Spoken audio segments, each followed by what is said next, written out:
Block हमारा upward and downward move ही नहीं करेगा, तो ये तो मेरे काम की फोर्सेस नहीं है। आर इसका इधर है और इसका इधर है, तो as a whole internal forces cancel out each other. So welcome everybody, this is Rohit Prinja and you're watching my channel Physics Adhyapak and we are going to learn about this topic second law. पिछली video में मैंने बताया था about the third law. Now in this video we are going to learn about second law. तो basic definition हम पढ़ेंगे second law की, जो कि बहुत इजी डेफिनेशन होगी, और जो सेकंड पार्ट आएगा उसके बाद हम फोर्सेस के बारे में जानेंगे, internal forces, external forces, and उसका न्यूमेरिकल प्रॉब्लम में क्या यूज़ होगा इन दोनों फोर्सेस का, वो हम थ्रू एग्जांपल्स एक न्यूमेरिकल हम करेंगे और उससे हम समझेंगे about internal forces and external forces. Okay, तो वो प्रॉब्लम बहुत इंपॉर्टेंट है।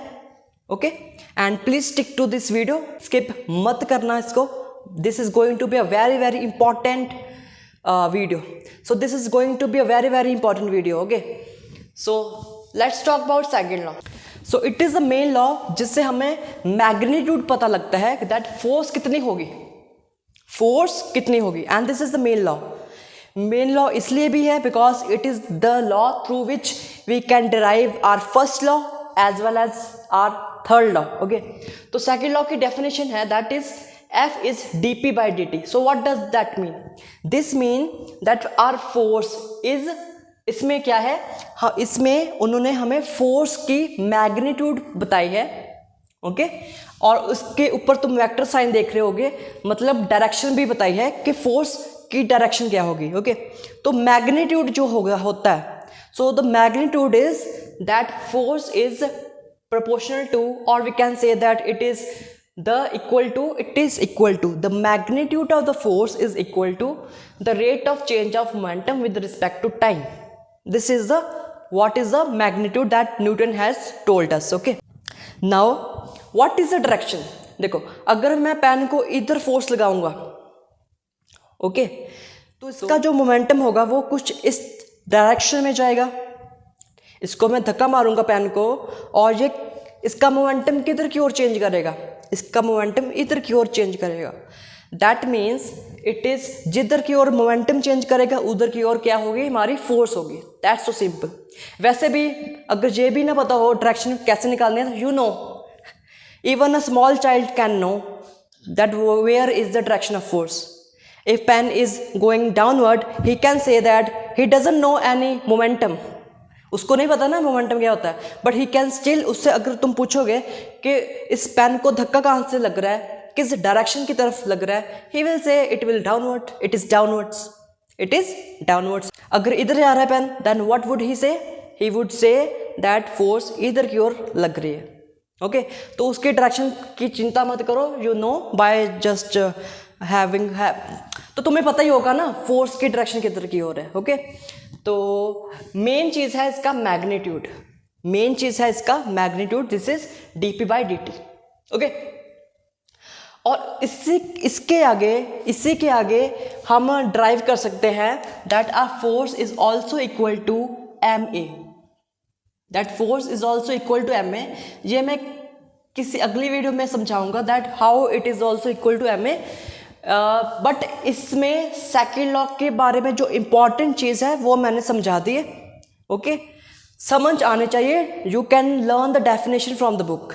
ओके, नहीं तो मैं वीडियो एडिटिंग के दौरान जहाँ पर तुम्हारी स्क्रीन के ऊपर आएगा अबाउट द डेफिनेशन, तो तुम यहाँ से पढ़ रहे होगे। ओके, तो आई होप कोई आगे हो। ओके, ये है तुम्हारी न्यूटन्स लॉ की definition. Okay, so now focus into this main question of forces.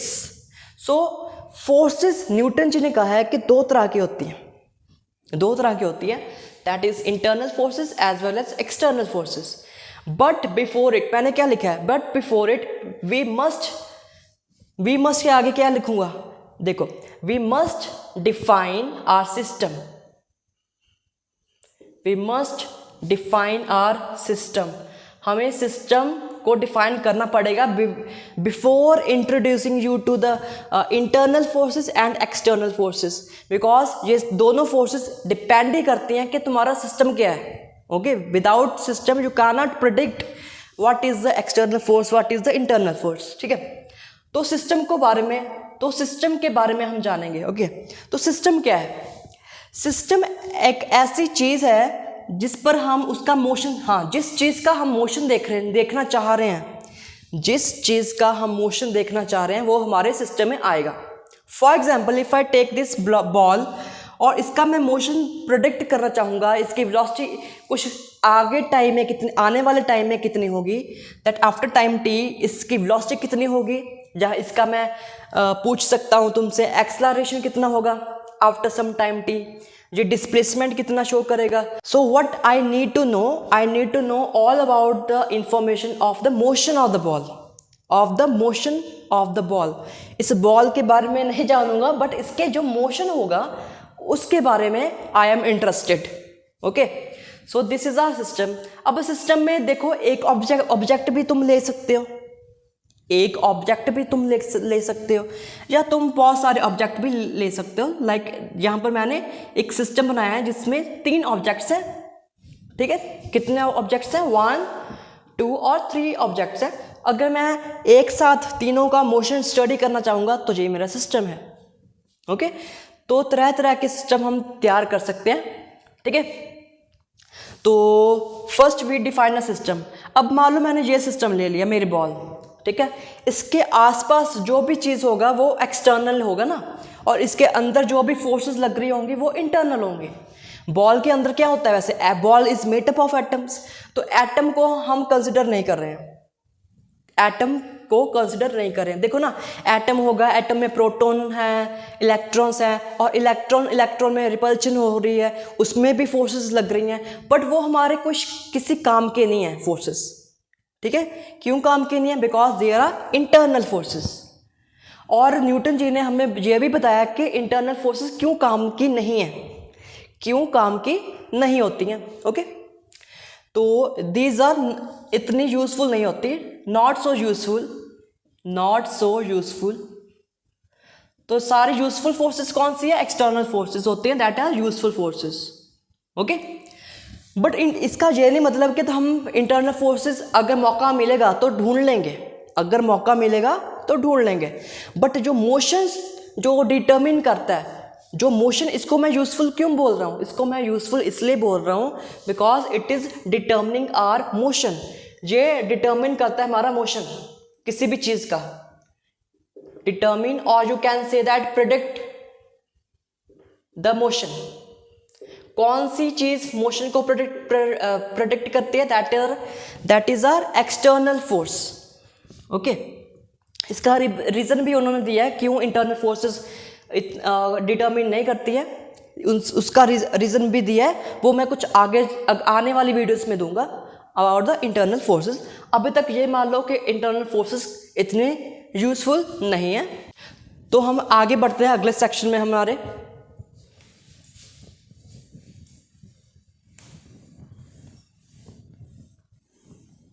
तो हम बढ़ रहे हैं हमारी पहली एग्जाम्पल की ओर। तो इसमें क्या है कि तुम्हें, so in this example you are given 3 blocks, okay, having different masses m1, m2 and m3। तो तीनों ब्लॉक क्या है? एक दूसरे से क्या है वो मतलब कांटेक्ट में है, तीनों क्या है? कांटेक्ट में है। और जब फोर्स लगेगी इस पे तो हम एज्यूम करेंगे कि वो मतलब चिपके हुए हैं, तीनों क्या है? चिपके हुए हैं। They will not separate even after applying the force, okay. तो निकालना क्या है हमें? Find acceleration and find this इसको मैं बाद में बताता हूँ व्हाट इज दिस, ओके। तो अब क्या करना है? हमें एक्सेलरेशन निकालना है। देखो, एक्सेलरेशन निकालने से पहले this is a typical mechanics problem. कोई भी मैकेनिक्स प्रॉब्लम है, we have to draw a free body diagram, और उससे भी पहले we need to define a system. तो इसमें सिस्टम क्या होगा? कोई भी मैकेनिक्स की प्रॉब्लम आएगी तो हमें हमारा सिस्टम डिफाइन करना पड़ेगा हमको। तो इसमें क्या है? इसमें जो मेरा इंटरेस्ट है वो इन तीनों का मोशन होगा ना। देखो, इस पर अगर फोर्स लगेगी m1 भी मूव करेगा, m2 भी मूव करेगा और m3 भी मूव करेगा, because they are in close contact with each other. Therefore ये मेरा सिस्टम है, M1, M2 and M3 are system, और इसके आसपास जो भी बाहर से जो भी फोर्स लगेगी that will be considered as external force, that will be considered as external force. तो पहले एक्सटर्नल फोर्स देखो मैं क्यों कह रहा हूँ, व्हाई इट इज़ यूजफुल, वो तुम्हें इस एग्जाम्पल से पता लग जाएगा। Now if I want to find, this is my solution, if I want to find acceleration, तो ये मेरा पूरा सिस्टम है। अब पूरे सिस्टम पे एक ही फोर्स लग रही है, that is F, and this ground और दिस टेबल जिसके ऊपर जो मैंने ब्लॉक रखे हैं दैट इज कंप्लीटली स्मूथ, ठीक है, और इसमें कोई भी मतलब फ्रिक्शन नहीं है, तुम्हें कोई भी फ्रिक्शन भी गिवन नहीं है, तो एक ही फोर्स है तुम्हारे पास, so F is equal to M है, आई कैन राइट सिंपल। तो ध्यान रखना इधर अगर मान लो फ्रिक्शन फोर्स भी होती तो हमने यहाँ पर लिखना था, इधर हम हमेशा लिखेंगे हमारे इंडिविजुअल फोर्सेस और इधर लिखेंगे हमारे जो रिजल्टेंट फोर्स, एंड हमारी resultant force for any linear motion, ये कौन सा मोशन है, लीनियर है, लीनियर मतलब स्ट्रेट पाथ में, मतलब ये इसका जो पाथ होगा वो स्ट्रेट होगा ना, तो उसके लिए हम हमेशा क्या लिखेंगे, रिजल्टेंट फोर्स एम में, हमेशा कोई भी तुम्हें प्रॉब्लम मिले हमें हमेशा अपनी जो रिजल्टेंट फोर्स है वो एम में लिखनी है, और इधर लिखेंगे इंडिविजुअल फोर्सेस माने कोई भी एक्सटर्नल फोर्स होगी, यहाँ पर कौन सी होगी फोर्सेस, एक्सटर्नल होगी, कोई भी इंटरनल फोर्स नहीं होगी सिस्टम पे, ओके। देखो अब इसको अगर हम करेंगे then we say that F is equal to, अब देखो मास तो मेरा ये है F M1 plus M2 plus M3, क्योंकि मेरा सिस्टम क्या है, मेरा सिस्टम ये सारा है, तो सारे का मास मैं गिनूंगा, जितना मेरा सिस्टम है मैं सारे का मास गिनूंगा, so this is M1 plus M2 plus M3 and this is multiply by A, and now I have got my answer as F over M1 plus M2 plus M3, ठीक है। तो ये मेरा एक्सेलरेशन आ गया।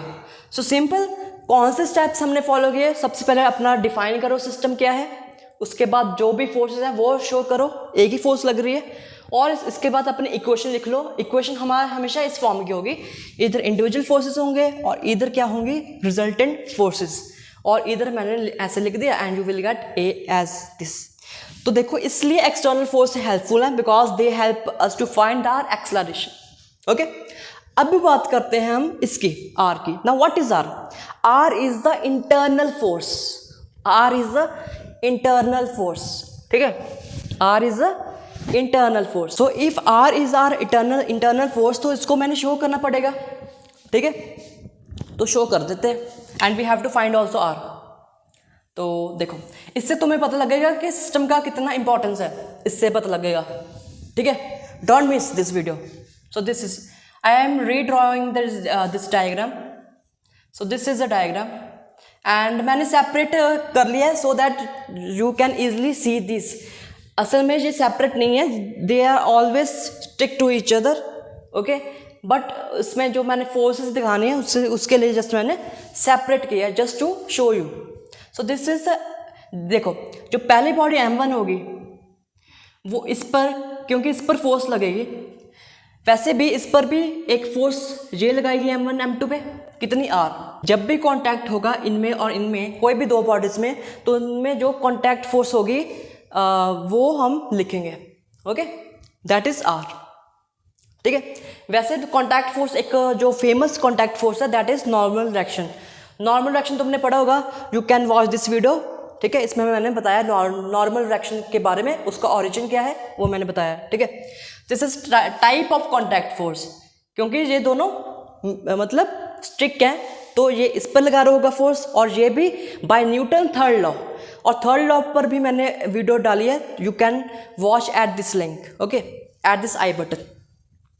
तो इस पर में आर है, तो by Newton third law you also have R here, you also have R here. ये इस पर लगा रहा होगा और न्यूटन साहब ने कहा कि थर्ड लॉ भी लगाना है, तो लगेगा आर इधर लगेगा, ठीक है, और इस पर भी आर लगेगा, इस तरफ और इस तरफ, तो हम आर ढूंढना है, ठीक है। देखो अगर मैं आर कैसे ढूंढ सकता हूँ, अगर मैं ये एज अ पूरा सिस्टम फिर ले लूँ, तो जो मेरे देखो इंटरनल फोर्सेस हैं वो कैंसिल आउट ईच अदर हो रही हैं। अगर मैं पूरा सिस्टम ले लूँ तो हर सिस्टम में क्या है कि ये इसको काट रहा है। अगर पूरा सिस्टम लूँ या ये दोनों सिस्टम लूँ फॉर एग्जांपल, तो देखो आर इसका इधर है और इसका इधर है, तो as a whole internal forces cancel out each other, ठीक है। बट मुझे क्या करना पड़ेगा कि मुझे सिस्टम आना पड़ेगा M1 को, ओनली M1 को, क्योंकि अगर मैं ऐसा नहीं करता ना, मैं कभी भी फाइंड नहीं कर पाऊंगा व्हाट इज R, अगर मैं पूरे को सिस्टम मानूं। बिकॉज अगर मैं पूरे को सिस्टम मान रहा हूँ, तुम देख रहे हो कि वो R इधर है तो उस पर भी R इधर पड़ रहा है, that is they are cancelling out each other, क्योंकि सिस्टम में ही है, ठीक है। तो टोटल नेट फोर्स कितनी है? 0, अगर मैं पूरे को देखूं। अब सिस्टम क्यों इंपॉर्टेंट है? अगर मैं M1 को सिस्टम मान लूँ, only M1, this is my choice, अगर मैं M1 को सिस्टम मानूं तो इस पर एक दो फोर्सेस लग रही हैं, first is this force and this is also the external force also. अगर देखो अब यहाँ पर तुम्हें क्लैरिटी मिल रही होगी, अगर मैं इस पूरे को सिस्टम मान रहा हूँ, this is the internal forces, ठीक है। अगर मैं अकेले M1 को सिस्टम मानूं, then this is now this is not the internal force but now this is the external force, क्योंकि मेरा सिस्टम बस M1 ही है, ठीक है। आई होप कि तुम्हें पता लग गया हो that what is the difference between external and internal force. तो this time I can write F minus R is equal to M1 है, F minus R is equal to M1 है। देखो ये भी लिख सकता था but this is wrong. Why this is wrong? देखो एक्सलरेशन तुम्हारे इधर की ओर हो रहा है, यू नो वेरी वेल, इधर की ओर हो रहा है एक्सलरेशन, ओके। जिस तरफ हो एक्सलरेशन इधर की ओर हो रहा है, तो इस वाली जो इंडिविजुअल फोर्स है वो पहले उसको हम पॉजिटिव मानेंगे। जिस पॉजिटिव फोर्स किसको मानेंगे? जिस तरफ बॉडी का मोशन हो रहा है, जिस तरफ बॉडी का मोशन हो रहा है उसको हम पॉजिटिव मानेंगे, और जिस तरफ मतलब मोशन नहीं हो रहा, मतलब इसके खिलाफ आर की डायरेक्शन इधर है बट मोशन इधर की ओर हो रहा है, so it is opposite, R का जो डायरेक्शन है that is opposite to A, that means this is correct, this is wrong, because positive force F होगी जो, क्योंकि एक्सलरेशन इधर हो रहा है, F भी इधर है, so this is positive force, this is negative force, ठीक है। तो हम ऐसे करेंगे, ठीक है ना, okay. So F is equal to minus M1A is equal to R, तो R निकल गया ना। Just we have also find our A in this previous section, so therefore I can write this value. देखना मैंने निकाला हुआ है, ठीक है, अभी तो निकाला मैंने, दिस वॉज ना एक्सलरेशन। अब ये मत कहना कि एक्सलरेशन इसका एज अ होल का निकाला है, वो सभी का इक्वल होगा, बिकॉज सारी बॉडीज एक साथ जा रही हैं, तो सारी बॉडीज का एक्सलरेशन भी एक साथ ही होगा, मतलब सेम होगा, सभी का ए ही होगा, इसका भी ए, इसका भी ए, इसका भी ए, और पूरे बॉडी का भी ए, एज अ होल का भी A. So this is the value of R। इसको तुम आगे सॉल्व कर सकते हो, you know the mathematics, basic mathematics, I hope, ठीक है, तो तुम इसको निकाल सकते हो। सिमिलरली यू कैन ऑल्सो, अब इसका भी मैं निकाल देता हूँ, इसको भी। अब इसके ऊपर कितनी फोर्स लग रही है? इसके ऊपर दो फोर्सेस लग रही हैं, देखो इसके ऊपर कितनी फोर्स लग रही हैं? दो फोर्स, एक इधर से और एक इधर से, so they are cancelling out each other, you know this. इधर मान लो इधर R1 है, इधर R2 सपोज कर लो, R2 और इसका भी R2, इसका भी R2, देखो अलग अलग रिएक्शंस हो सकते हैं, अलग अलग अमाउंट के रिएक्शन हो सकते हैं, we can not be sure. तो इसको हमने R माना, इसको हमें कुछ अलग मानना पड़ेगा, R2 मान लो इसको। So therefore I can write on M2 force as, देखो मोशन किस तरफ हो रहा है? मोशन इस तरफ हो रहा है, so I can write this R minus R2, क्योंकि इस तरफ लग रहा है, मोशन इस तरफ हो रहा है, तो ऑपोजिट होगा ना, माइनस आएगा, and this is equal to M2A। If I consider my system to be only M2, ये भी एक्सटर्नल फोर्स बन गई, ये भी एक्सटर्नल फोर्स बन गई, तो ये आगे आंसर हमारा। और इससे मैं R2 निकाल सकता हूँ, वेरी गुड, मैं R2 निकाल सकता हूँ इससे, सो ये मेरा आंसर आ गया, ठीक है, ये मेरा आंसर आ गया। बाकी तुम कैलकुलेशन कर सकते हो अपने तरीके से, ठीक है। और लास्ट M3 के ऊपर बस एक ही फोर्स है, that is R2, so R2 is nothing but M3A, so this is R2, this is R2। तो हमने ये भी निकाल लिया, R भी निकाले और R2 भी निकाल लिया, बट इनकी दोनों वैल्यू से हम इससे भी निकाल सकते हैं, इससे भी निकाल सकते हैं। मैं सॉल्व कर ही देता हूँ, ठीक है, सॉल्व मैं कर ही देता हूँ। सो R इज F, अगर एलसीएम लेंगे तो क्या होएगा, M1 plus F M2 plus F M3 minus F M1 over as a whole M1 plus M2 plus M3। So I will get, ये इससे कट गया, so I will get only F common लूँगा अगर M2 plus M3 over M1 plus M2। This is my answer of R। दिख रहा होगा, I think नहीं दिख रहा होगा, अगर दिख रहा होगा तो अच्छी बात है।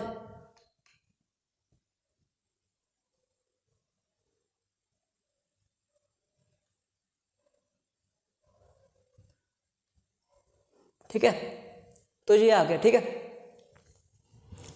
तो जिसका ये आंसर आ गया, इसका भी क्या आ गया आंसर, ये आ गया। This is the R answer, I can show like this, okay. इस पर लिख, इधर मैं शो कर देता तुम्हें। दिस F कितना है हमारा, M2 plus M3 over M1 plus M2 plus M3, right. तो ये हमारे फोर्स आ गया पहले, ठीक है, ये पहला हमारा पहला मार्क हुआ। इसी तरीके से हम R2 भी निकाल सकते हैं। R2 is nothing but M3A, सो R2 is nothing but M3। और अगर मैं इसकी निकालूंगा A, what is A is F over M1 plus M2 plus M3, so this is R2, ठीक है, this is R2 and this is we have found what is R and what is R2। This is simple, okay. अगर इससे भी निकालेंगे तो यही I think answer आएगा। देखो R कितना है, ये है M2 प्लस M3 और इससे हमने M2A माइनस कर देना है और ये आएगा हमारा, कौन से कट जाएगा, M2 कट जाएगा and you will get only M3। तो इससे तुम्हारा बच जाएगा ओनली M3, तो इससे भी तुम्हारा सेम ही आंसर आएगा, okay. So this is the whole story. I hope कि तुम्हें समझ लग गई हो इसकी पूरी की, okay. Now we are going to the next example. This is a incline plane given to us, और मैंने पहले से जो भी फोर्सेस लग रहे होंगे वो मैंने ड्रॉ कर दिए, ठीक है। ये फोर्सेस कैसे ड्रॉ किए हैं वो मैं आने वाली वीडियोस में बताऊंगा, बट मान के चल लो अब कि ये फोर्स लग रही है, this is normal direction, this is the component of weight mg sin theta and this is another component of weight mg cos theta and this is the pure weight, okay। तो ये forces लग रही हैं, but हमारा काम क्या है, हमें अभी डायग्राम ड्रॉ करने की अभी मतलब कोई जल्दी नहीं है। हम आने वाली वीडियोस में मैं पूरा समझाऊंगा कि कैसे ड्रॉ करनी है। फिलहाल हमारा मकसद है एक्सलरेशन फाइंड करना, और इसमें दो ब्लॉक्स गिवन है। First of is mass m1 and second is of mass m2। और एक्सलरेशन क्या होगा, देखो अगेन एक्सलरेशन निकालने के लिए हमें एक सिस्टम देखना पड़ेगा। व्हाट इज अ सिस्टम, अब सोच के देखो, ये तुम्हारा क्या इंक्लाइन प्लेन सिस्टम बनेगा, ठीक है। देखो इंक्लाइन प्लेन भी सिस्टम बन सकता है if it is kept not fixed, if it is not kept fixed then this is also the system, okay। हमारी मर्जी है हम इन ब्लॉक्स को सिस्टम माने या एज अ होल को सिस्टम माने, हमारी मर्जी है। तो मैं क्या करूँ, मैं अगर इसको देखूँ कि M2 हमारा जो इंक्लाइंड प्लेन होगा दैट इज फिक्स्ड, तो इसका तो मोशन होगा ही नहीं इंक्लाइन प्लेन का। तो जो मेरा अब सिस्टम होगा वो ही होगा जिसको मैं देखना चाहूँगा, that is the acceleration of the blocks को मैं फाइंड करना चाहूँगा। तो यही मेरा सिस्टम होगा, M1 and M2 are my system, okay. तो इन दोनों पर जो एक्सटर्नल फोर्स लग रही हैं इस डायरेक्शन में, क्योंकि अब डायरेक्शन मेरी ये होगी, क्योंकि जो भी मूवमेंट होगी वो ऐसे टेढ़ी होगी, इस तरफ होगी ना। तो हमारे काम की ये फोर्स नहीं है, ये भी फोर्स नहीं है, बिकॉज ये अपवर्ड है और ये डाउनवर्ड है। तो ब्लॉक हमारा अपवर्ड एंड डाउनवर्ड मूव ही नहीं करेगा, तो ये तो मेरे काम की फोर्सेस नहीं है। तो इसको मैं, ये भी काम की नहीं है, ये भी काम की नहीं है, ये भी काम की नहीं है। काम की कौन सी है कि ब्लॉक ऐसे मूव करेगा और उसको एक्सलरेट करने वाली फोर्स कौन सी है, that is this force mg sin theta in this direction. Therefore मेरा जो एक ही एक्सटर्नल मेरी जो इकलौती एक्सटर्नल फोर्स आएगी that is mg sin theta and that is equal to m1 plus m2a, okay यहाँ पर भी मैं लिख सकता हूँ m1 plus m2a, m1 plus m2 into g sine theta, क्योंकि ये हमारा सिस्टम है m1 एंड m2, ये कट गया, that means a is nothing but g sine theta. This is the acceleration of the block. ठीक है, अब acceleration आ गया तो मैं इससे अपनी वेलोसिटी भी निकाल सकता हूँ using the kinematic equations, but हम इसमें नहीं करेंगे, हमारा मकसद बस एक्सेलरेशन निकालने के लिए है। ओके, तो एक्सेलरेशन आ गया। अगर हमें इंटरनल फोर्सेस निकालनी पड़ जाए तो कैसे निकालेंगे? कुछ नहीं करना, इसको जस्ट सेपरेट करो, इसको ऐसे सेपरेट कर सकता हूँ मैं, just to show that the forces. इस पे मान लो m1 ब्लॉक है, देयर दिस m2 ब्लॉक, इस पे लग रही है मतलब ये इस पे लगा रहा है हमारा कौन सी फोर्स, ये लगा रहा है लेट्स से r फोर्स, और ये m1 m2 पे लगाएगा r force. This is as per Newton's third law. तो ये है, तो इसका माने कि r हमारा क्या होगा, इस पर जो m1 का जो एक्सेलरेशन होगा वो तो इतना ही आएगा, बिकॉज यहाँ पर भी हम मान के चल रहे हैं चिपके हुए हैं, they will not separate. Okay, separate हो भी सकते बट इस प्रॉब्लम में सेपरेट नहीं है। ठीक है, तो इसमें क्या है कि इसका एक्सेलरेशन तो इतना ही आएगा दोनों का, a g sine theta, but what is R? तो इस पर दो फोर्सेस लग रही है, एक तो ये वाली लगेगी हमेशा M G sine theta. Okay, तो दो फोर्स लग रही हैं m1 पे, r और mg sin। So if you like this video then please subscribe, share and thank you very much.